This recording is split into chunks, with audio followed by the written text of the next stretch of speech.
This week on Quality Digest Live, we look at how to utilize your most important resource, your people. Plus, getting sales right the first time. That and more when we come back.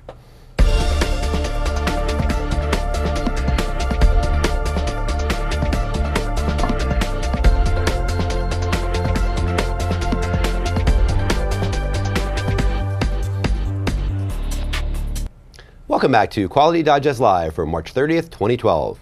QDL is your weekly look at who and what is making the news in the world of quality. I'm Mike Richmond, publisher of Quality Digest. And I'm Quality Digest Editor-in-Chief, Dirk Ducharme.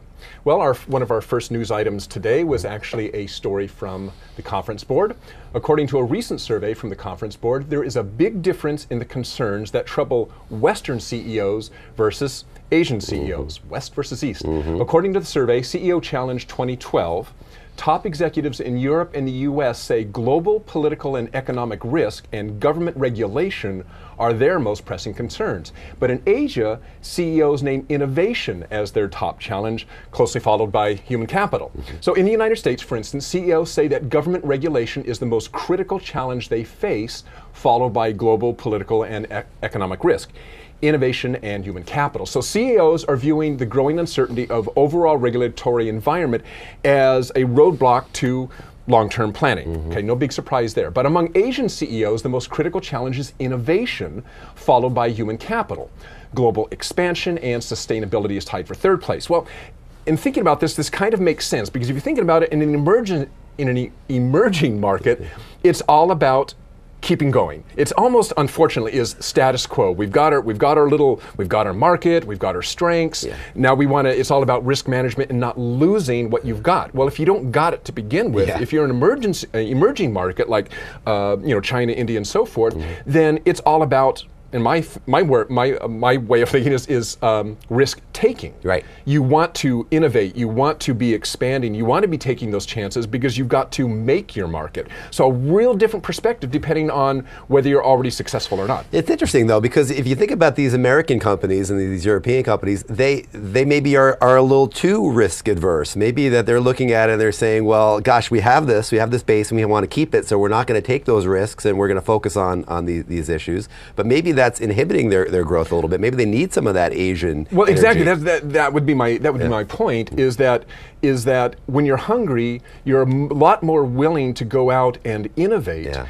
And yet innovation is key to growth anywhere, whether you're an emerging market or a mature market. You've always got to be innovating. It's something that we pound on and our writers pound on all the time. Sure. You lose innovation. If it's all about risk avoidance, you're going to lose in the long run. In the long run, absolutely. Yeah. Right. Great. Good stuff. Cool. Well, also in the news this month actually, industry trade shows. Hey. Yes, gotta love them. Spring is here, right? You gotta love them. Spring is here and the event season is in full swing. Over the past few weeks, various members of the Quality Digest team, including us two right here, have attended various shows, including the Medical Device and Manufacturing Show in Anaheim. You may have seen the Zeiss Industrial Technology Live we did from MDM. We've been at Quality Expo in Fort Worth, Texas, and I was just down in WESTEC in Los Angeles earlier this week. And there's more to come. Yes, definitely more to come down the line. Now, there are some great things about shows of this nature. First and foremost, of course, they provide the opportunity to check out a lot of great new equipment, right? Cool. Not only for testing and measurement, but for general industrial. Yeah, I mean, the shows are fun. Oh, they're great. I mean, you walk around these things and you see all these great new gadgets, and hey, if you're in the market for a new gadget to help you do better, to do your job better, whatever the job pretty much is,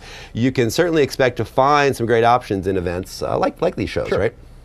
But I'll tell you what I like best about these shows. And maybe swag? The swag. Well, the swag is great. no doubt about that. I wasn't actually going to say that, but that's a key point. Fill up the bag. Dump it in there. Pens, hats, shirts, whatever you want. Yeah. Laser printed pens. It's great. But this is what I really like best, is the chance to interact with the technicians and the product managers that are at the booths of the exhibitors. Because if you talk to these people, you know this. Yeah. These are some smart folks. Yeah. These are some very, very sharp people, and they really they understand manufacturing like few others you're ever going to meet.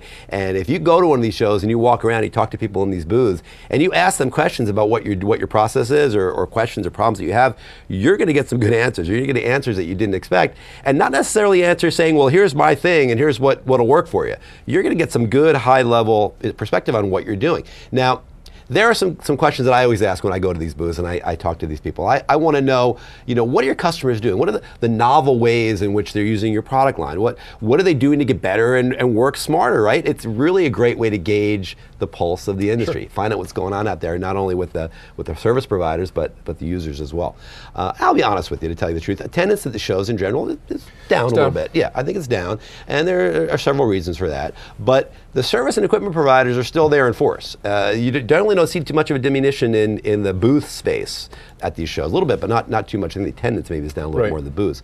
So the benefits of talking to these people and having that interaction is really still there. So I recommend people get out there and go to these shows. I think they're very valuable. And of course, we got some upcoming events on the calendar, including CMSC, which is great, in July in New Orleans. That should be steamy. And we're going to be in IMTS in Chicago in September. And we'll be providing a lot of coverage, so definitely keep your eyes peeled for that. Shows are fun. Yep. I mean, everybody should go to a show, if nothing more than just to spend a day and walk through the exhibit floor, because you get exposed to so much new technology, and I swear every time I go, at least when I used to be in industry, and go to the show, it's like, oh wow, I didn't know they made one of those. Yeah. I could use that. That's right. I mean, you pick up a lot of information about stuff that might be useful for your workplace. And maybe not what you're thinking. So and maybe not what you're thinking. So exactly, you're going to learn a lot. So that's check out the shows and look forward to us. We'll be covering a lot of these shows going forward in the next couple of months. Okay, cool. Well, next story. This is one of our lead stories for today. This was a story by Bruce Hamilton called John's Box. John's Box, and he's talking about underutilized talent is major muda, major waste. So in the story, Bruce Hamilton tells the story of one of his experiences while working on a team that was following the information flow from sales order to shipping. Sure. So they're basically mapping the process. And their spaghetti diagram kept looping back to an inbox on a table just outside one man's door. John. And that was John. Right. And there were at least 3 different points in the process where the spaghetti diagram pointed at John. First, he was the one who created a list of sales orders, checked them for accuracy, and then sent them to scheduling. Then later, orders went back to John again after they were released to production. They went back to John for prioritizing. And then a third time, so it was like all roads led to John. Any kind of critical step in the process, it would at some point leap back to John. Now, one of the problems with this is that John's inbox was huge and actually, according to the story, a little bit disorganized.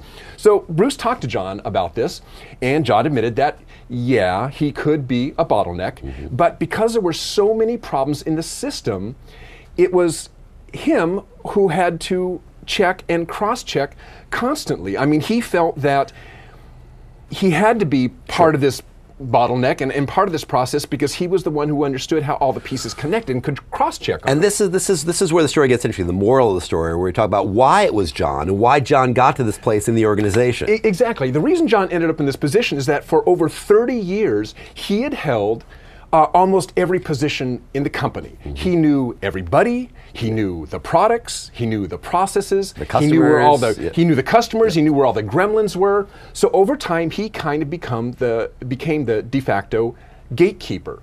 So now the point that Bruce Hamilton was making in the story was that since this guy was nearing retirement, at the point Bruce enters the story, John's about 18 months from retirement. He wanted John to get on a team so that they could use John's huge wealth of knowledge to identify and help solve process problems. I mean, this guy had a wealth of knowledge rattling around in his head, right? So Hamilton knew that this guy's knowledge was going to waste simply checking the paperwork for errors that might not occur anyway if he was part of the process redevelopment solution. At the front end of the process. At the front end, right? So John wanted to bring this guy in. Now, as true as all that is, this wasn't the point that our editors got from the story. So to kind of capsulize, the point that Hamilton was making is like, look, you've got a lot of people in your employ that have been perhaps working for the company for a long time. They know all the ins and outs, like John. They have all this information in their head. You can't let them retire without tapping into that resource. Sure. Okay, that was his point. Our editors actually saw a couple other points. Number one, when Bruce Hamilton talked to the manager and said, hey, I'd like to bring John onto the team, the manager's response was basically, he's retiring in 18 months, we just have him pushing paper. The manager didn't realize that, I mean, he was oblivious to the fact that John was a major cog in the machine. I mean, imagine, this guy got hit by a bus, all that spaghetti, it'd be on the floor. Yeah, or on the wall. Or on the wall, yeah, like Odd Couple, right? Like, yeah, running down. I mean, he was such an integral part of the machine.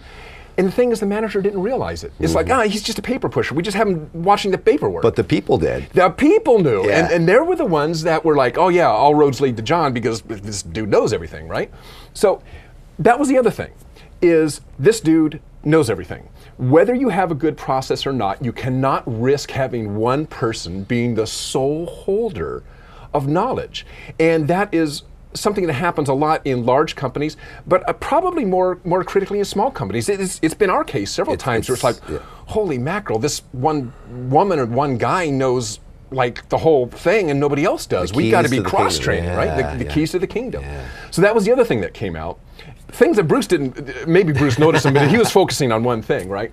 So by bringing this guy onto a team, you actually address all three of these issues. One, you use his company knowledge, along his knowledge of how the company works, along with his knowledge of the gremlins, and you use that knowledge to improve your processes. So it's what Bruce was saying, you tap into this guy and you learn as much from him as possible, but because he's the one who knows how to improve the process. And in fact, in this case, he was actually part of the problem.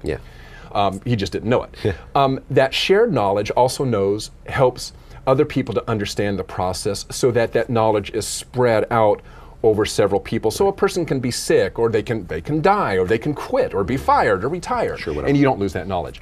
And finally, when you start to share this knowledge, it also indirectly shows management that they're possibly not completely aware of how important some of their employees are in the whole scheme of things. They become aware that just because somebody's been there a long time, it isn't time to move them into pencil pushing. It's time to find out what do they know and what is this person doing as part of this business. One way this really comes into play a lot, I think, and perhaps why this happens with management tends to come and go. Employees tend to stay a long time. So John's he's been there for 30 years. Maybe this manager came on 5 years ago. He just sees this guy with a stack of paper, constantly shuffling paper. He doesn't know John's history. So his impression is, it's an old timer, he's going to be retiring. What does he know? What does he know? Because he doesn't have the history with John that everybody else does. So good lesson, really good lesson. Really I love this idea, and you know, Bruce is great with this. Is talking about using your human capital, using the capital you have in your organization. And human capital is really important. We know this. So, the moral of the story is make sure you're using the full capabilities of your people. By the way, this also ties into risk management. This is a huge part of risk management. Is understanding who your key players are and making sure that you are somehow backing up your system. So that if you lose a person, for whatever reason, you're not out of the water. You're not out of luck, right? Good. Thanks, Dirk. Cool story. Great story. Well, actually, I have a story as well that I was going to cover this week that's actually in some ways analogous to this because it deals with the softer side, what we call the softer side of quality, right? The soft skills and quality that make these things work.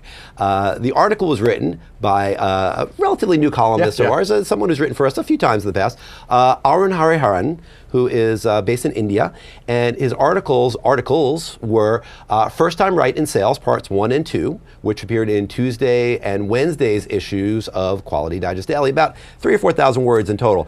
So a pretty good chunk of content and a lot of good reading there. First Time Right, or FTR, is pretty easy to grasp. You basically do it right the first time, right? You know, the easiest error to correct is the one you don't make, right? Basically, it just means that the mistakes, that waste is the enemy and it shouldn't be tolerated. Rework is a sin, right? It's kind of it's somewhat akin maybe to the concept of zero defects. It's similar. Tied to that, which of course was championed by the Crosby brothers, David and Phil Crosby. Now, that's all well and good, and FTR is used in plenty of environments in both service industries and manufacturing industries. Arun, however, applies it to, I believe, a unique, I've never seen it, I mean, a rather unique application, which is sales. Right first time right in sales. And the idea that you want to do things right, again, right away with your customer, and there's a lot of benefits to this. And he starts by really talking about the fact that it really starts with just getting the right information right off the bat. So you don't want to have to ping your customer 3 or 4 times from different people in the echelon of your organization asking them for the same information. Right. You know, what your specs are, what your address is, your billing address, or your phone number, or any of that stuff, right? You want to get it right. You want to make sure that it's documented the first time from the salesperson, and that it's entered into a place where everybody can access it, so you don't have to bother that customer. Right. Again, going forward, that's the first part. And then, of course, you need to deliver on those specs and those requirements. You need to deliver it right, again, the first time, right out the gate. You want to give that customer what he or she needs so that they don't have to go back and mess around with it. Now, not doing it this way, of course, wastes time, and it imperils further orders. Well, you would understand why. It would imperil further orders from the customer, right? Now, it's interesting. Research that Aaron and his group conducted on one large business services organization indicated that not embracing RFT in sales eats away at profitability because of the rework that's needed, and also creates dissatisfaction in the customer base and hurts the image of the company. Right. He talked about a case study of this business services company that he worked with that did RFT in sales, and they actually improved the revenue by 35% and increased profit by 50%. These are huge benefits that they tied back directly to right first time in sales. Very interesting. Now, I'm a sales guy. That's primarily what I do. Is I work with our marketing partners, and I do a lot of sales. Now, I'm interested in hearing this because I know we haven't talked. I know when you first were introduced this thing, you're going, what? Well, do you still feel that way? I don't, and but it's interesting because I want to actually show, if we can show a letter, because we got a really good letter that encapsulated really nicely my perspective when on first blush, and actually before I really read the article very deeply, my first blush perspective on this came from this letter, I think, that was from a reader, Wunderbolt. Wunderbolt. I love that name. It's a great name. I don't know if that's a first name or a last name, but it's great. So the letter reads in part, and I'm going to read it off to you. The aim to do FTR in sales ignores the fact that most sales are based around building relationships. Building relationships often necessitates multiple contacts. My own experience is often that sometimes not getting it right the first time might be more successful. With the right handling, it can communicate to a potential customer that you care and you want to make them part of the process of getting it right.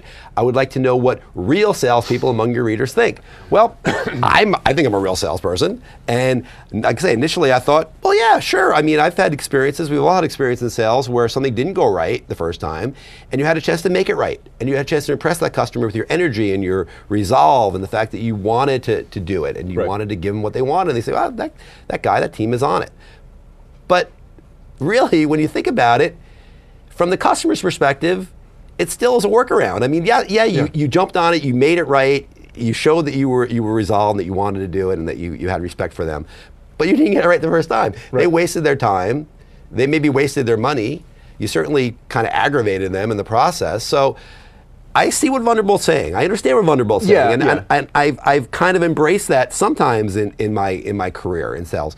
But I think Aaron makes a stronger point. It's not about what you look like in the eyes of the customer. Bottom line, it's what the customer needs and what works for them. And what works for them best is right first time.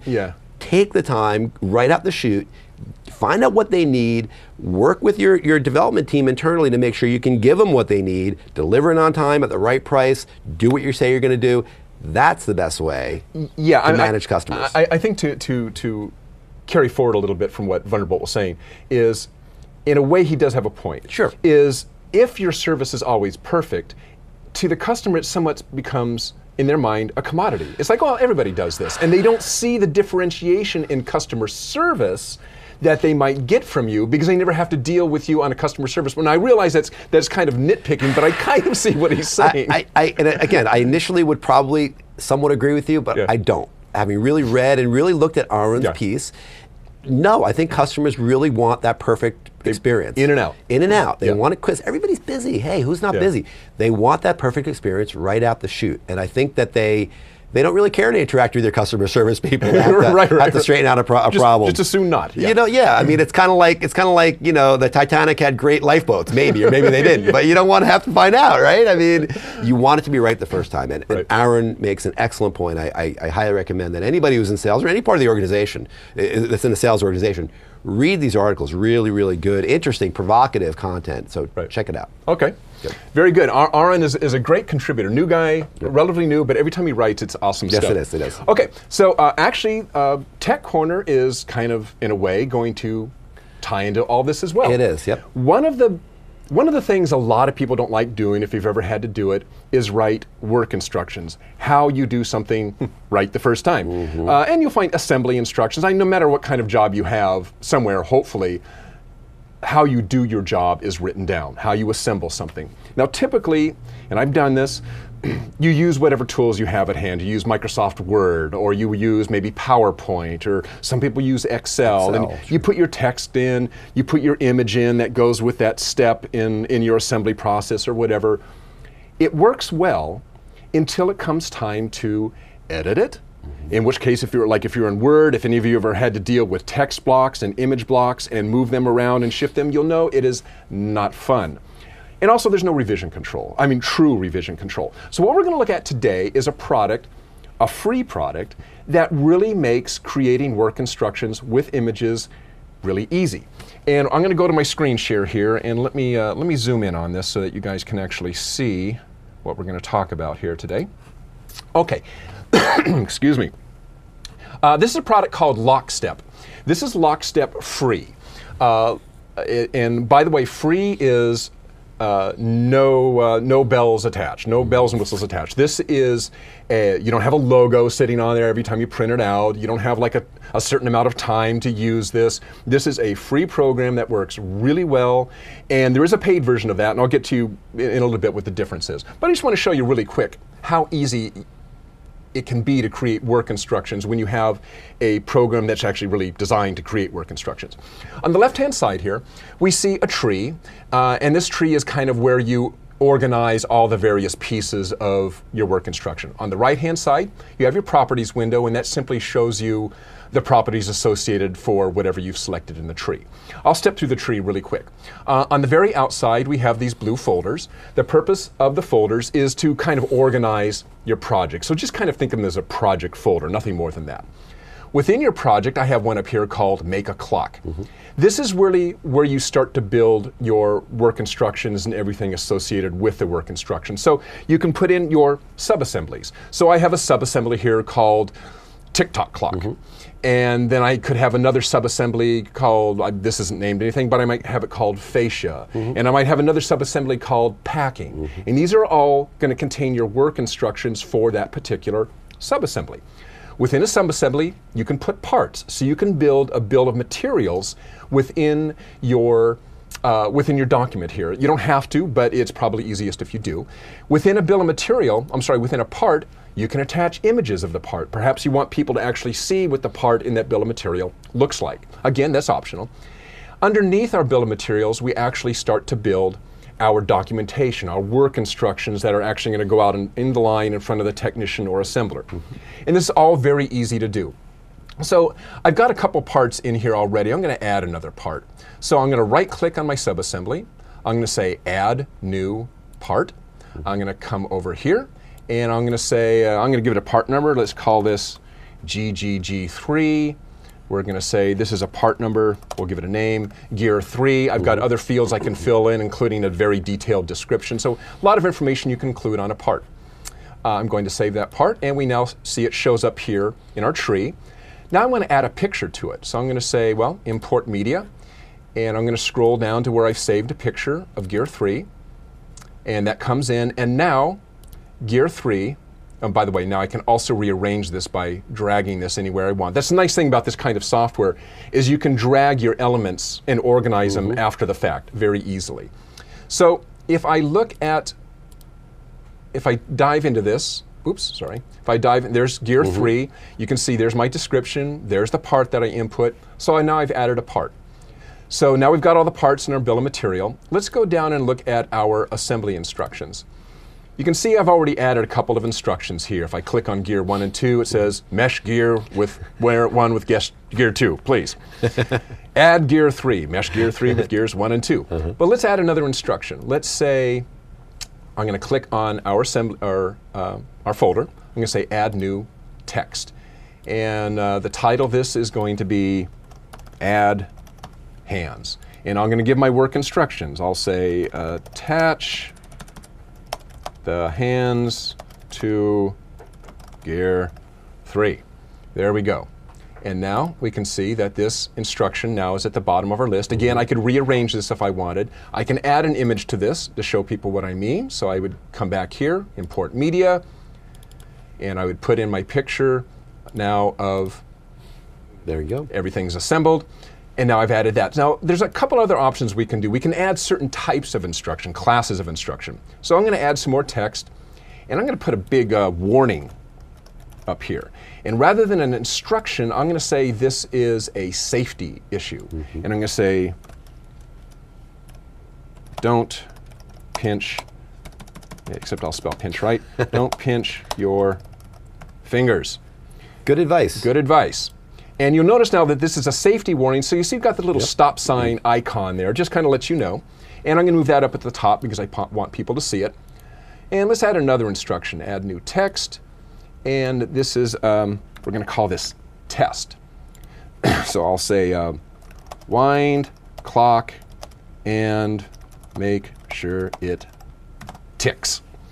And we're going to call this a quality instruction. Now I come back over here, and you can see now there's our test. It's got a little Six Sigma icon next to it. Just a little visual indication that this is quality. A quality issue. Okay, now we're all done. We've got our bill of materials. Now we want to output this for people to use. So I can right-click on this subassembly, export PDF, and I'm going to look at a draft version too. Now in the free version of LockStep, you only got 2 templates you can choose from. The paid version, you have more templates, but this one actually works just fine.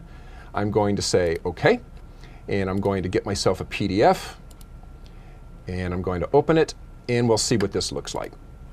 Okay, so the first sheet of our PDF is our cover sheet, and we can scroll down and we see there's our bill of materials. I'm sorry, our notes and bill of materials. There is pictures of any images that I include in the bill of materials, and there are actually my assembly instructions, and if I happen to include pictures with those assembly instructions, those show up there as well. Now, the big thing with this that is really the real advantage is revision control, and that's really what I want to show you right here. Right now we were looking at a draft. If everybody thinks this is cool, I can go here, I can click on the subassembly, I can assign for approval. This now marks this as open for approval. Everybody can look at it, check it out. If everybody's happy with it, I come back and I say publish.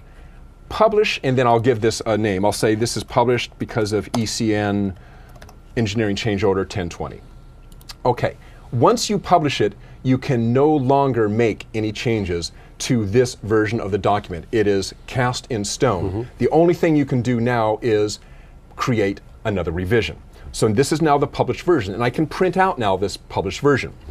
Okay, so if you want to look at past revisions, that's easy to do. I say opening previous version, revision history, and we can see now everything associated with this. All my past revisions are stored here. I can look at them. I can go to an earlier revision, say open, and we'll see that a new pane opens up right here. And this simply shows me what was in the past revision. I can look at that, and I can close it. Now, when I'm ready to print the published version, I simply click up here, export PDF, except instead of a draft, I click publish version, and off we go. Now, the published version will always only publish the very last revision that was published. So when you print a published version, you know that what you're sending out to the line is the published version, the last version of the document. So this is free. And it's a great little program, downloadable from Sequence Software. Great little program that you can use to get started on very easily documenting your work instructions. Now, I want to point out the only difference really between this and the paid version is $795. The difference is with the paid version, you can do all the editing of pictures within the program itself. In this, you can't. If you bring in a picture, it comes in as is. So if you need to edit it, rotate it, shrink it, enlarge it, you have to do it in Photoshop or Paint or whatever outside the program, then bring it in. The paid version has all that built in. The paid version has more templates for export as PDF. It also has some more text editing functions that you don't get in the free version. The free version, though, is very powerful. This is it's a great little program. It just takes really all the hassle out of creating work instructions. And we met with these guys at MDM. Yeah, and they've got some other, they've got some very high-end products as well. Enterprise, basically enterprise versions of this type of software. But we really wanted to focus on this because it's free and it's something everybody can. And it's it's very simple to use. It's very simple to use, and it's very useful for people. Yeah, terrific. That's LockStep, free. LockStep from Sequence software. That's right. And we have some information, I think, right below the player here, where people can click out and they can check it out. So go ahead and check that out. This is an interesting piece of technology that we just discovered ourselves. All right, great. Well, now that's going to be our show for the week. But before we close, we want to remind you about some exciting upcoming events on our calendar. Of course, we'll be bringing you the very next episode of Technorazi Live in less than 2 weeks now. We're going to be broadcasting the show live, of course, from Hexagon Metrology's North American headquarters in North Kingston, Rhode Island. The event happens on April 12th at 11 a.m. Pacific, 2 p.m. Eastern, and we're going to be demoing Hexagon's newest, yet-to-be-announced product, and I think we actually have announced it now. Have we announced it? I don't know. Well, we just know that it is a next-generation shop floor CMM. So that's going to be something you're going to want to look out for. So check that out, and if you want to register to attend, you can start doing so right now. Again, there's a link just below the player, so go out and check that out. I think there is. Well, if there's not, I'll add one. Well, there will be. But we also are sending out some information about it, so people will be able to check that out, and you'll be able to go out and get on there. We also have a special episode of a roadshow, actually an episode of Quality Digest Live, which is going to happen the following day, Friday, April 13th, and that's going to also be from Hexagon, and we're going to have some special features, special guests. It's going to be a great show. So look out for that. Circle that one on your calendar as well. That's right. Well, once again, a action-packed show. Action-packed show. A lot of stuff. All sorts of fun information. We hope you enjoyed it. Hope you come back next week and watch the next episode of Quality Digest Live. Hey, and if you ever have any questions, things you want us to cover on the show, just send them to QDL@QualityDigest. That's right, QDL@QualityDigest.com. We're listening. We're listening. We're listening. And if you've got interesting comments or things that you want us to put on the show, we certainly listen and we try to accommodate.